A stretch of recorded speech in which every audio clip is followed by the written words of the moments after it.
এটি এমন একটি সূরা, আপনি যে উদ্দেশ্য নিয়ে এই সূরাটি শুনবেন, ইনশাআল্লাহ আল্লাহ তাআলার অসীম রহমতে আপনার সেই উদ্দেশ্য পূরণ হয়ে যাবে। যেই ঘরে এই সূরাটি শোনা হবে সেই ঘরে আল্লাহ তাআলা এত এত রহমত ও বরকত ঢেলে দিবেন যা আপনি কল্পনাও করতে পারবেন না। আপনার ঋণ থাকলে গায়েব থেকে সেই ঋণ পরিশোধ হয়ে যাবে, অভাব অনটন থাকলে তা দূর হয়ে যাবে, রিজিকের ব্যবস্থা হবে, জীবনের দুঃখ কষ্ট এবং পেরেশানিগুলো দূর হয়ে যাবে ইনশাআল্লাহ। এটি পবিত্র কোরআনের সেই সূরা যার দ্বারা আপনি আপনার প্রতিটা কাজকে সফল করতে পারবেন।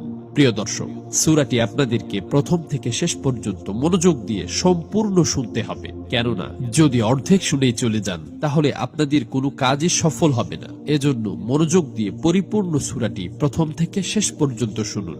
মহান আল্লাহর কাছে প্রার্থনা করি, হে আল্লাহ, যারা তোমার পবিত্র কোরআনের এই সূরাটি শোনার জন্য অপেক্ষা করছে, আপনি তাদের জীবনের সকল দুঃখ কষ্ট